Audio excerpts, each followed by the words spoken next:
Welcome to Cloud Chat. I'm Little Quick, here with Black Knight, Hey. Hefe, Good. and Darts. Alright. Alright, today we're going to be hitting the Microsoft Activision, kind of just bonanza stuff going on here with the court case. Let's hit some basic information before we jump in. We all know that Microsoft is seeking to purchase Activision Blizzard. This is a huge deal. It's bigger than when Microsoft bought ZeniMax for $7.5 billion. They were the parent company of the notable Bethesda Studios, making huge franchises like Skyrim, Fallout, and the upcoming Starfield. Now, this is a massive coup for Microsoft because if you'll notice, Starfield is not available on the PS5. You won't see it there anytime soon. Now, they've definitely used Bethesda as a way to boost their own properties as an exclusive. Activision Blizzard is more than a couple of large franchises that moves the needle every few years, though. The Blizzard side alone has Warcraft, Diablo, StarCraft, and Overwatch as franchises. Even bigger is Call of Duty, which is a massive seller nearly annually, especially on Sony systems. They also are going to pick up things like Candy Crush from Activision. Microsoft doesn't really have a huge presence in the mobile market, and getting Candy Crush is one way to do that, as is cloud gaming. We've talked about the Microsoft Cloud Remedy, the 10-year deals Microsoft's been handing out to cloud gaming companies that we've covered. GeForce Now, Boostroid, etc. It's important to stress that these 10-year deals for games like Call of Duty, in order to grease the wheels on this acquisition, are going out to competitors as well. Nintendo's already signed one, and Sony has an offer for one, but they haven't signed it yet.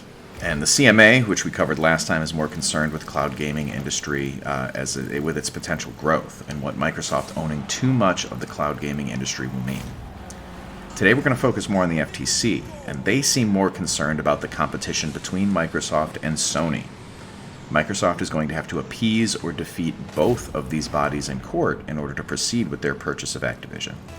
This Activision purchase is the biggest gaming purchase of all time, and it's even the biggest purchase Microsoft has done of another company. Their second most is LinkedIn at $26 billion. Back in 1911, during the breakup of Standard Oil, the Supreme Court of the United States ruled that the restraint of trade included monopolistic behavior, and the only unduly restrained trade would be if it led to three possible consequences: higher prices, reduced output, and reduced quality. Since digital goods like games are basically infinite, I think we can rule out reduced quantity.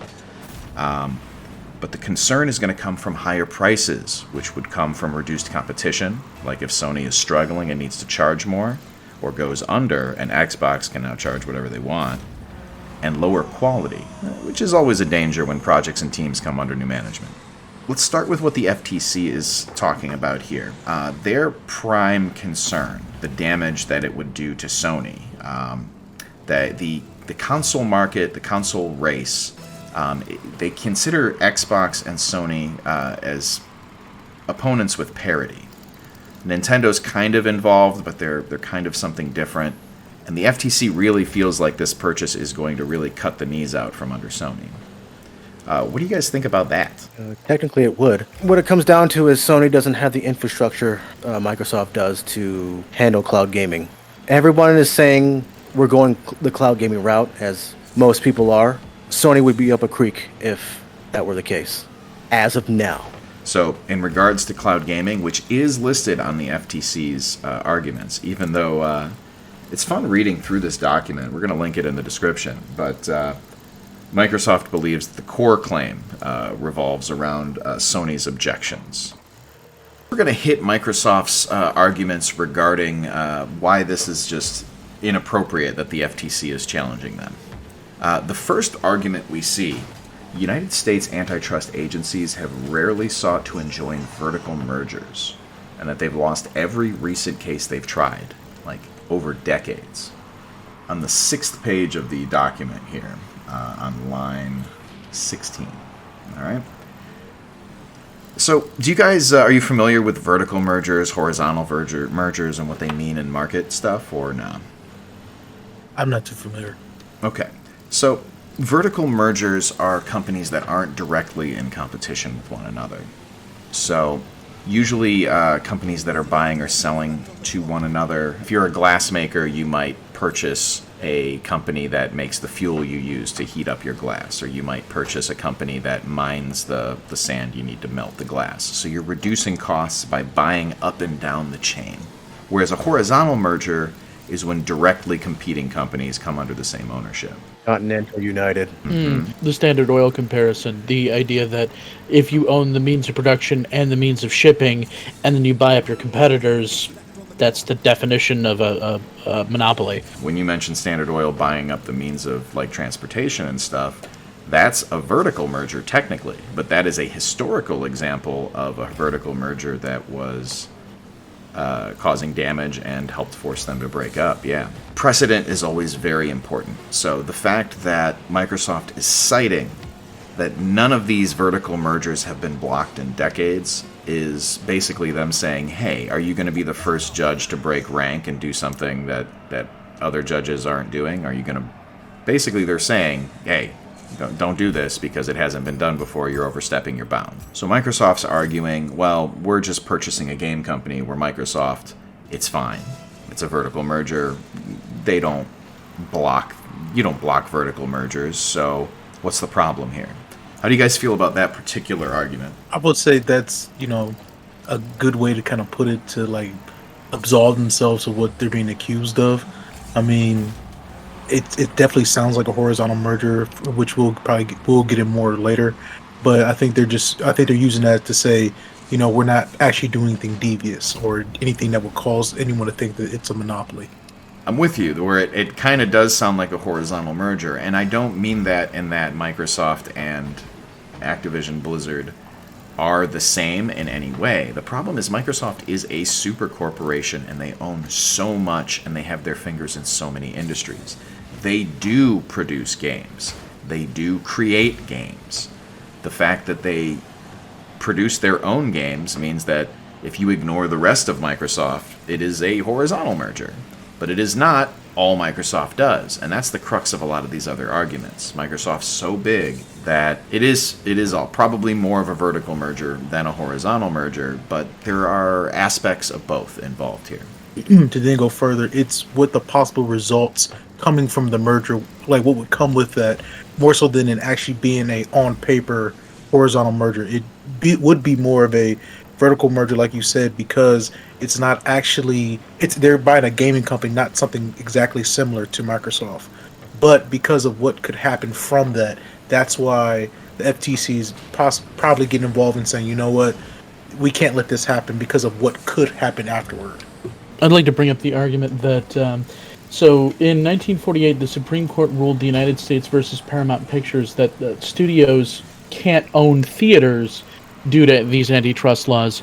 This is, if you compare, say, cloud gaming in general to the idea of theaters, this is a method for bringing things to the people.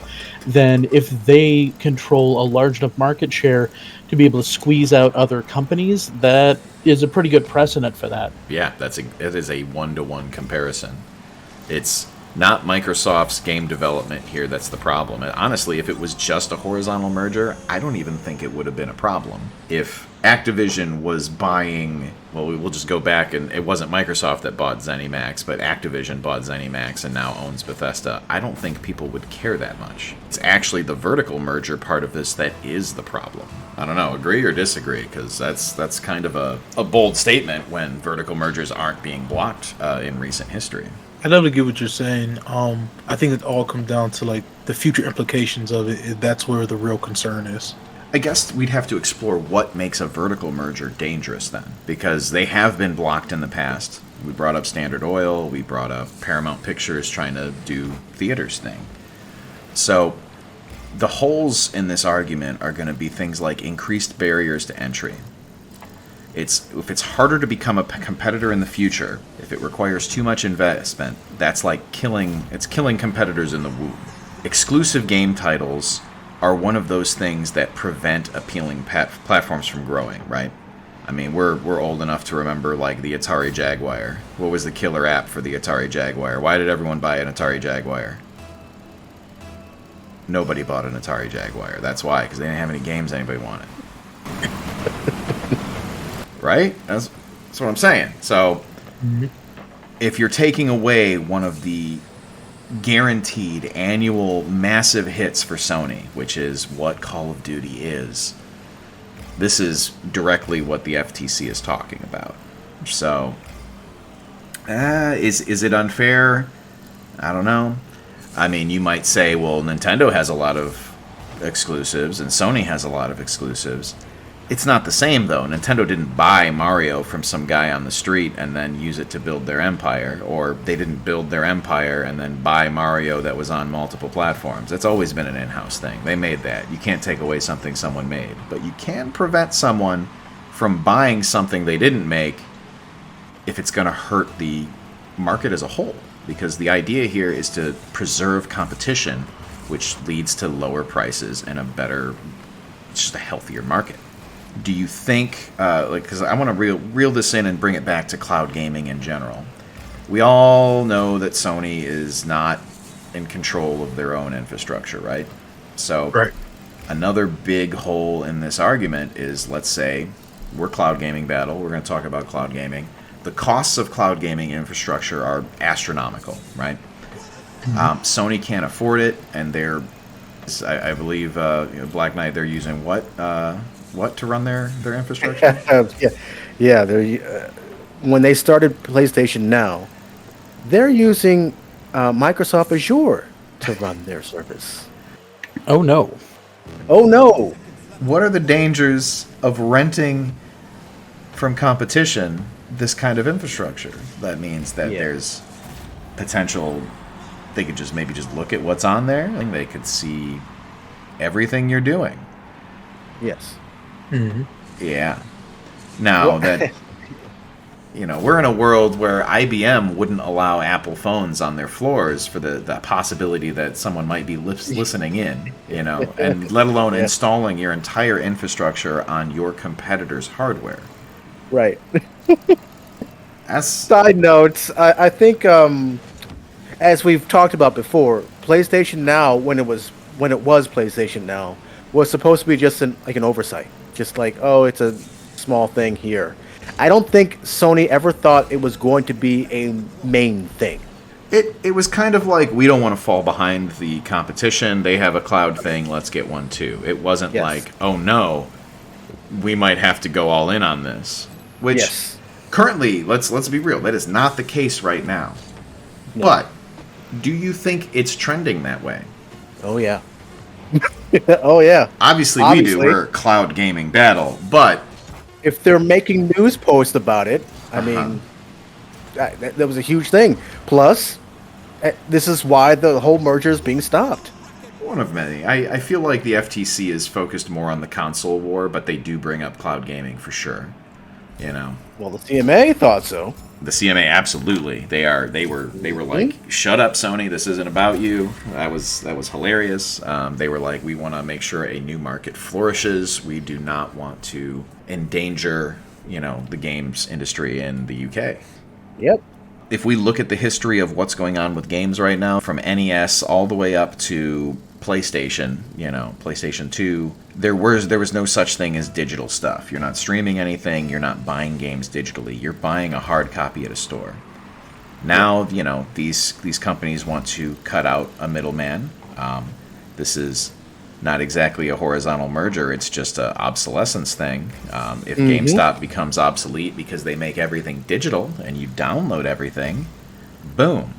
Now they can skip that. They all save money. A competitor or GameStop's obviously in bad shape because of that, but it's where things are trending, all digital. Now, if you can cut out the middleman again and you can stream, like imagine if instead of cutting out hard disks, now they're cutting out hardware. All they're selling you is a streaming box. They're selling you a Roku. They're selling a TV that has PlayStation built into it because it's streaming directly from their system wherever it is. Microsoft does the same. I'm not saying that that's going to happen, but there's a very non-zero chance that that's going to happen. And in that world, Sony's in trouble because they need to get this infrastructure. And unlike Microsoft, a mega corporation who already owns a ginormous part of cloud gaming infrastructure, they're going to have to rent it from somebody. or they're going to have to come up with that funding, which they do not have. Mm-hmm. And if Sony goes under, what happens to the games market? Yeah. That's a good question. If Sony becomes Sega, what? Basically, and they only sell exclusives, what happens? Right. We kind of said the same thing when Steam was created. I know I did. I said this was one of the stupidest things ever. I was mad that I had to download Steam in order to play Counter-Strike with my friends. I was mad about it. Exactly. Mad about it. Exactly. I held on to my Half-Life and Counter-Strike CDs because I said to myself, this is going to flop. Hey, at the I'm still time, waiting for that day. To be fair, Steam was a buggy mess, and we could not play the games that we could play before Steam came out, and we were mad about it. A lot of a lot of it was just broken, and we were mad that Valve was doing it. Now I love Steam, but that's hindsight. At the time, it was a buggy mess. We were like, why can't we just play the old version of Counter-Strike? Why are you shutting down the servers? You guys are all jerks. We were mad. Mad. Absolutely. I'm just going to bring up games for Windows Live. How many actually played one of the Arkham games and you had a situation where their service wasn't online and you just couldn't play the game? Yeah, I know I patched that out. Yeah. What I'm saying is, at this point, in a future scenario where you have either streaming services or, say, a storefront service similar to Steam, or, God forbid, like Apple, where you end up with these massive cuts that are taken and indie can't really take hold, you end up in a situation where their lack of care towards these services could be the undoing for a lot of people, and there's nothing you can really do about it. They're already king. Like, if Microsoft wears that crown, I mean, how many people could possibly stand up to them? When there's less options and less players in a market, the market suffers. That's just the trend of everything. The problem is the FTC has to prove this, and that is the difficulty. Is the FTC going to be able to prove that Call of Duty, World of Warcraft, etc., is going to harm competition in the cloud market and the console market? We're not lawyers. So it'd be hard to prove, to know what is needed to prove that. The bottom line is the judge is going to have the final say. I do believe the judge assigned to this has ruled in Microsoft's favor before. That doesn't mean that they're going to do it this time, but that does mean that their arguments have worked on this person before. Well, guys, this ends part 1. So stay tuned for part 2 coming soon. So make sure to subscribe to keep it locked right here at the only place where you can do battle in gaming heaven, Cloud Gaming Battle.